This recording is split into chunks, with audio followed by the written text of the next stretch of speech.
เสือผัดจังก็เมื่อก่อนลุงกลางส่วน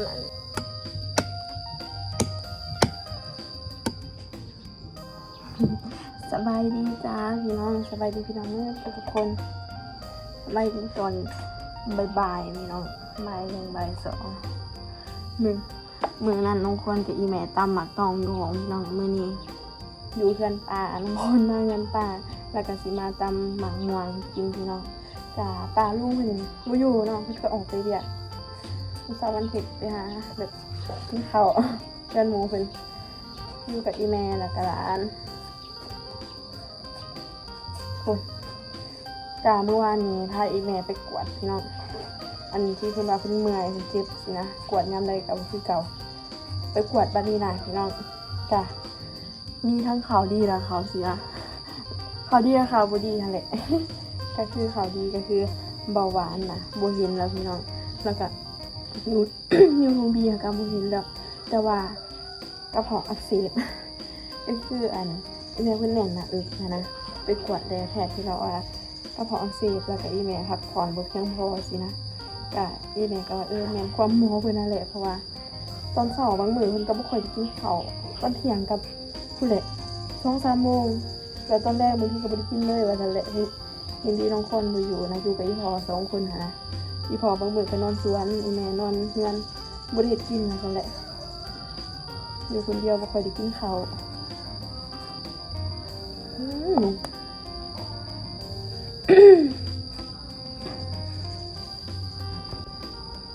เนาะมะม่วงไงมึง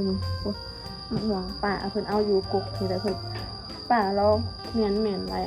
เอาใส่ถุงไว้เพราะว่าเราเฮ็ดอันน่ะขายเฮ็ดเมียงเมืองหลวงขายหั่นนะบางทีเราก็ใส่อันหมักเฟืองแล้วเฟืองมันหาอันอย่างแล้วก็เอามะม่วงใส่ก็ได้แบบเฮ็ดเป็นตอนนิดหน่อยหั่นนะใส่ให้พอมีรสชาติซุ่มๆนอนไปนอนมาแล้วก็อยากกิน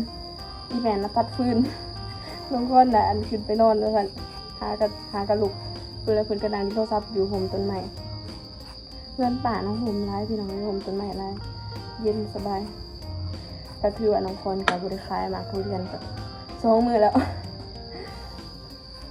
น่ะถ่ายอีแม่เมื่อจังสิอันนั้นเพราะว่าคันอยู่ห้องนะคันสิไปขายทุเรียนกันอีแม่เพิ่นอยู่ห้องผู้เดียว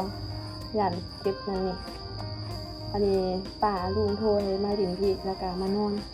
มื้ออื่นแม่อีแม่จะน่าจะกลับพารานกลับบ้านเฮาแหละยามวันพาเพิ่นไปหลอกใส่เสื้อซ้ำกลับปะแล้วอ๋อมะม่วงให้หน่อยเบิ่งแบบเมื่อหอมจังซี่เก็บเอาน้ำปลาอันนี้ก็มะม่วงสุกจนมันอันนี้มันหล่นได้ยินเสียงเพลงบ่จัง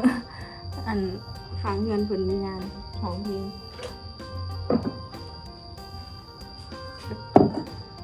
ฮ้อนน้อยฮ้อนแท้ฮ้อนหนาวน้องคนนอนนะกันกิ่งไปกิ่งมาให้ดีของน้องคนนะพี่น้องห้องแคบๆนะต้นเสาที่ว่าอยู่บ่ได้เลยมันหอมเป็นหอมอันพัดลมบางทีเปิดพัดลมมากระปานอันเปิดไฟใส่หนาจะฟ้องมันอากาศมันหอมมันแหมนะเปิดพัดลมให้หอม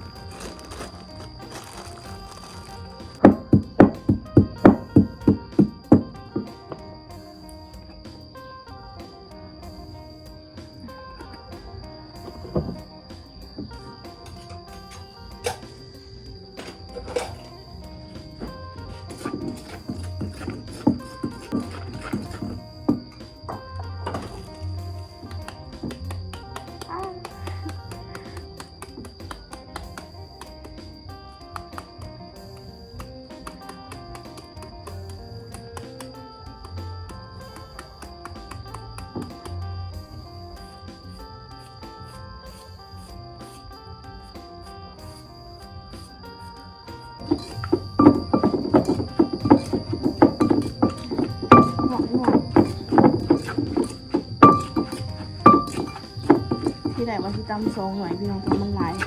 ด้วยเดียวกันหลายคนเลยแมงวัน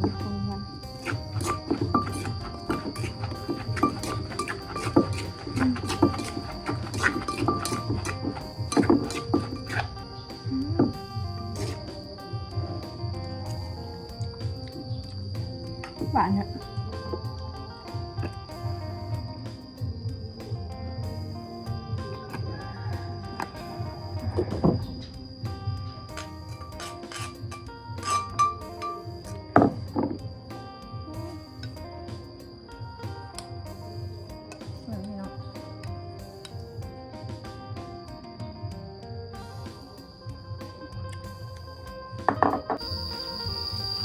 เนาะตำหมักหวงมาสู่อีแม่กินเพื่อนมาตัดฟืนพี่นะ กินข้าว กินข้าวเป็นยัง สบายดีพี่น้อง กินยังไหม กับป่นผักกันจองได้กินไปนี่พี่น้องไหม เบิ่งพี่น้องเพื่อนอันตัดฟืน กินไม่ได้ส่งไปแซ่บผักกันจองแซ่บเกี่ยวผักกันจอง ใส่ นี่กับปลาแห้ง ปลาบายแจวผักกันจองแล้วก็ปลาแห้งเพิ่นเปลี่ยนผักกันจองมื้อเช้านี้แล้วก็เพิ่นเฮ็ดแจว บางกินอยู่อันเงินคือบ่แซ่บบ่ายลงมานั่งกินขั้นขึ้นไปนั่ง ฟืนเพื่อนป่าก็ขังนะแม่น้องมันมีต้นใหม่มีหยังพี่น้องเอ้ยเบิ่งเย็นนางอยู่เจอได้กะอุ๊ยนครนอนอยู่เปรย์พุ่น อยู่ได้ทุกห้องทุกมุมเลย ต้นใหม่ห้องไม้กันพลายพุ่นนครก็แก่เครื่องแกยังมาสักเป็นกระตาคือชีวิตกินน้ำพาเลยสนอนี่เนาะอีแม่กินบ่ได้เด้อเนาะกระเพาะ แซ่บจะเจอ แซ่บบ่ บางกินบ่แซ่บแซ่บ ให้นอนก็บ่นอนเบิ่งแม่เพิ่นมาตัดฟืนตัดไว้ว่าซั่น นอนบ่รับ อยากเมื่อมื้อใดอยากเมื่อมื้อใด คนแซ่บเลยนะผักกันจอง อยู่เรือนมีบ่พากันไปนั่งกินพี่น้องมานั่งกินอยู่อันนี้นะอยู่ป่า แซ่บบางทีก็ลงมาสู้แม่กินอยู่บนพื้นนั่งกินอยู่เปรย์ เพิ่นบ่สิกลับมื้อใดกลับมื้อใดจะกลับมื้อใดแท้ดีใจก็จะกลับมื้อนี้เนาะ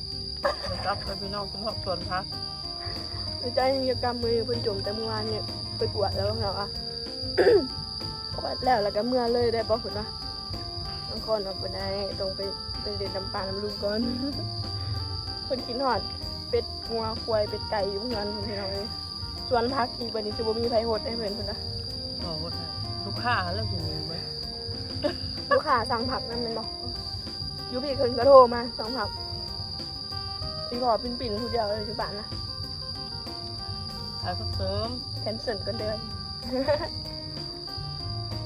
แถมสมองหมอ จุดแบบเสร็จแล้วเจอพอจองก็แต่ เมื่อวานนี้ลุงป้าชวนไปกินปลาเพิ่นไปกินปลาอยู่งั้นพี่น้องเนาะ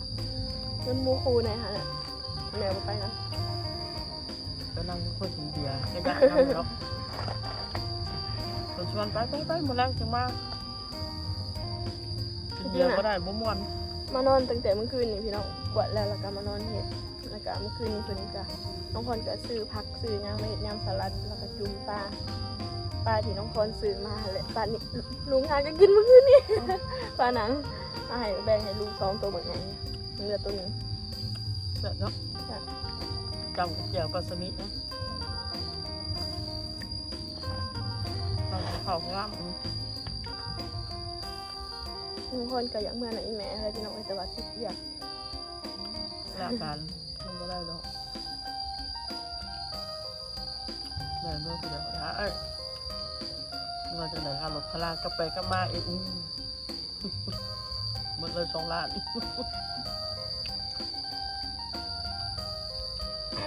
แซ่บบ่ มาแถบไปได้กินคนเดียว อันที่จริงนะตอนเที่ยงนายกินอะไรกินตำมะฮงกินกับร้าน2 คนอันนี้อยากกินตำนอนบ่หลับอยากได้กินมันหอนแห้งอยากกินสมแล้วก็เอาหมกหวานมาตำกิน ผมกินก็มีได้นะกระตุกทอดไข่ดาวส้มพัก ลาบซีน ลาบซีนปิ้งปลาแห้งนั่งกินกับข้าวต้มโบแซ่บ ชื่อละอยู่กันกับ2 ชั่วโมงจะได้กินข้าวเที่ยง บ่แปลกเลยพี่น้องว่าเป็นหยังกระเพาะอักเสบหมอกวนนะน้องพรคือกันนะเข้าคือกันบางทีก็เจ็บหน้าอกเจ็บแต่ว่าเจ็บลงหัว ก็คือบุกวัดไปทำแบบบุกวัดคือบุกวัด อันตอนเสาร์ตอนร้ายสีบุคอยได้กินเขาเพราะว่าห้องน้องปอนมาบอลเห็ดเรือกอะถามว่าไกลบอกอะบ่ไกลแต่ว่าส่วนไรในเมืองเนาะพี่น้องคือหูกันนะว่ารถติดนี่นะคันพอออกมาแต่เสาร์กับบ่ได้สวยและฮอตบอลเห็ดเรือก ทำแบบตลาดแบรนด์ลงยางเอาเลย อีแม่ย่าน อยู่ในเมืองหมดเลยจะทำแบบโอ้โหเนาะ ญาติคอย ตอนไม่ไม้น้องคอนกระยานเลยที่รถกระมูหันหยานค่ะว่าเห็ดว่าถือแบบโอ้โหว่าจะจังได้นะไฟแดงไฟยังตะกี้ก็ยังแบบเลอะละลายอยู่นะเบิ่งเขาเจ้าไปเราถึงไป ไฟแดงก็ไปเลย ก็ไม่ยันไม้นะขี่รถผู้นั้นก็คนบ้านสาวพรนั่นแหละสาวพรอันอยู่อันนั้นแหละเมียบ้านแม็กอะไรพี่น้องบ้านเดียวกันกับเพื่อนแหละมาเฮียนนำกัน เรากับโบเป็นเรากับโบโหเนาะแต่เราก็ยังแบบใครกว่าเฮาแล้วเราแบบแต่ว่า เราพาน้องคนขี่ถึงฟุตบาทปุ๊บย้อนซ้อนกลับมาเลยแนวขี่ต้นขี่ไปซื้อผักนะก็ขี่ทางฝากตัวเองเลยบัดกลับมาบ่กล้าข้ามทาง แล้วก็ขี่ย้อนซ้อนมาเลยขี่ฟุตบาทมัน จุงเลยแล้ว ขี่ถึงคนยางขนาดไหนขากลับมาบ่กล้าเอารถข้ามฝากที่รถลาย หมูเนาะ บัดคู่มือเนี่ย เดินพวก เบียดไปเบิด แม่ย่านเลยโอ้ย เมื่อเขาเห็นเดินดาเขาให้ขี่เหยียบไปน้องๆเนาะ คนชวนไปตลาดทีนึงจะช่วยยังจะไปนมบ่ไปได้แม่ย่าน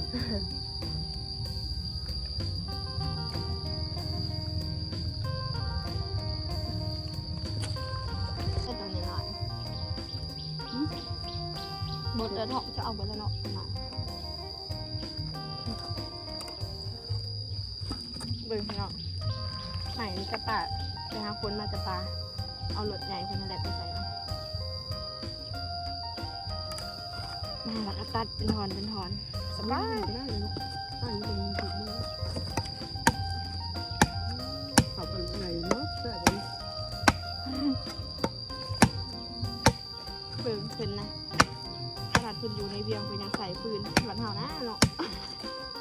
ทางบริจูดทางกระสือเอาสอบละแสนไป คือเราจะเป็นผู้เมื่อเวลานี้ เบิ่งเขาไปหามัน ยิ่งนั่นเขาแต่มาดังลูกคณะ แม่สบายได้แล้วนะยามมีงานมีงานนะคืนเราเป็นเพื่อน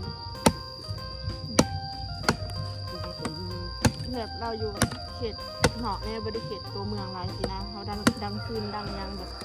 มีควันมียังกับโบได้ เขา ยัง เซ็นหน่อยอยู่บนพื้นฐานเลยนะมีตะผ่านได้ก่อน แม่ เขานับกัน